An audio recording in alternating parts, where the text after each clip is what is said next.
والصلاة والسلام على رسول الله صلى الله عليه وسلم. اللهم وفقه لما تحبه وترضى. مدحوينها جمهورية الصوماليلان مدن موسى بيحي عبدي مدحوينها كحجينك جمهورية الصوماليلان قدوميها قولها قورتدا قدوميها قولها وكيلدا مدحوينها كحجينك هوري الصوماليلان أحمد يوسف ياسين مدحوينها كحجينك كسي هوري عبد الرحمن وعلي فارح وزيرك وزارة الرمها قدها يدمان وزيرada halka fadhiya gudoomiyaha ku meel gaarka ahna mudana ka tirsan golaha wakiilada xisbiga wadani mudane Cabdiqaadir Jirde marti sharafta halkan iskugu timid leh dawladda aynu jaarkan nahay Djibouti wakiilkeegi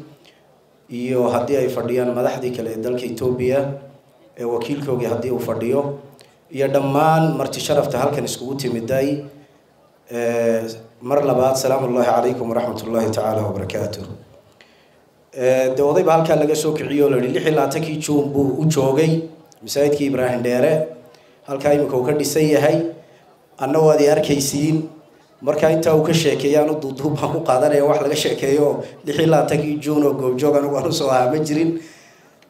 laakiin dawaalidkayga baa goobjoog u soo ahaa raxmatullaahi calayhi Cabdi Xasan Buuni iyo intii kale dhimatay ayaa goobjoog u soo ahayd marka uu horeysa qaranka Soomaaliland ayaa noo 18 guurada 16 Juun anigoo ku hadlaya magaca gudoomiyaha xisbiga UCID iyo bahweynta xisbiga UCID aanu ku tahniyadaynayna iyo shantii Soomaaliyeedba hambaliyo aanu leenahay waa munaasabad run ahaantii u baahan in la soo koobo waa habeen baynu joognaa mas'uuliyiin fara badan baa fadhida bimunaasaba waxaan rabaa inaan uga faa'iideysto dhowr arrimood oo soo koobi doono maadaama madaxweyne qaranku uu fadhiyo ta koobaad mudana madaxweyne dalkeenu wuxuu marayaa meel wanaagsan annagu xisbi ahaan waqti baanu ku siinay ilaa haddana waxaanu ognahay duruufaha dalkan yaala oo nu aad uga warhayno wixii ahaana isma balahin difaaca dalka cid bay niga horeysay isma balahin marka inta arinta dibaddu taalo annaga cid walba uga horeynayna qaran ahaan inaanu ku garab joogsano inaanu dalkan difaacano marka qarannimo timaadna xisaab mucaarad way hadhaa qarannimo marka ay timaado mid baynu nahay marka mudana madaxweyne taana ku bishaarayso deeqsi bay u soo dhawaado war madaxweynaha waxba lagu maganaye waa bishaare waxa weeye raallimadka ahaanaysa marka mudane madaxweyne maadaama aynu muddo 30 sano ku dhawaad aynu dalnahay qaranka Soomaaliland aynu dawladnimo ku faanayno dawladnimo iyo dad shacab ah oo suuqa ka hadla meel ma wada maraan waa in qaanuunka dalku sareeyo waxaad mudane madaxweyne ogtahay in bareehna bulshadu maanta ay fasaad badan dalka ay ku hayaan waxaad ogtahay in been abuurka iyo sida la isku ribeynaya ay tahay waxyaalaad si sahal ah ay wax ugu dhici karaan waxaanu mudane madaxweyne ka codsanaynaa xisbi ahaan in arintaasi qawaaniin laga soo saaro la adkeeyo amniga cid sharciga dalka ka sarreysana aan jirin anagoo marka xisbiyadii qaranka aanu arinta dibadda difaacno de marka uu suldaan noo jawaabo mudane madaxweyne waad garan kartaa sida wax noqon karaan marka waxa haboon mudane madaxweyne in dalkan dawlad iyo golayaal iyo axsaab la noqdo oo wadaadadan salaadiinta xisbiyada u jawaabaya tiifiyada fadhiya mudana madaxweyne marka nidhaa war sidee wax yihiina kulmiyaanu la soo halganay noogu jawaabayaan marka waxa fiican mudana madaxweyne arintaasi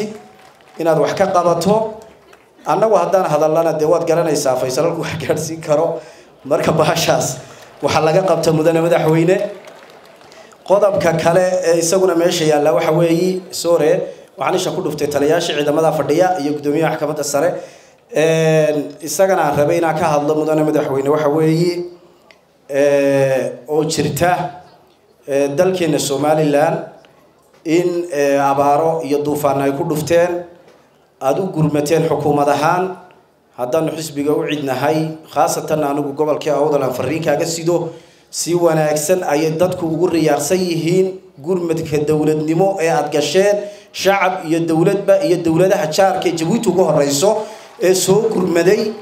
arintaasi oo aad wakiilatay odayna uu ka ahaa madaxweyne ku-xigeenka Cabdiraxmaan Saylici waxa way halkii loogu baahnaabay maraysaa ragga ka hadla inta badan deegaan hebel wax lama gaarsiinin deegaanada waxa wax lagu gaarsiinaya waa qorshe iyo nidaam ay dawladdu u sameynayso weey suldaankiis loo dhiibayay ma jirto marka waxa weey mudane madaxweyne taan waanu kugu garab taaganahay sidii waxa weey aad uga hawlgasheen xukuumad ahaan arinta kale iyadana mudane madaxweyne maadaama xisbigi wadani uu jooga rabayna ka hadlo waxa weey inaguna soo noqnoqotay nimanka walaalaheyn mudane madaxweyne meel adag bay taagan yihiin bahasha aynu doorashada iskaga nimaadno odayga dalku waa adiga hadii iyaguna ay yiraahdaan doorasho dalkan ka dhici mayso inta komishankaasi joogo kulmiye oo cidna ay yiraahdaan doorasho xalaala dhacday iyagana doorashadii qabanaya doorashadii bay dib inooga dhigaysaa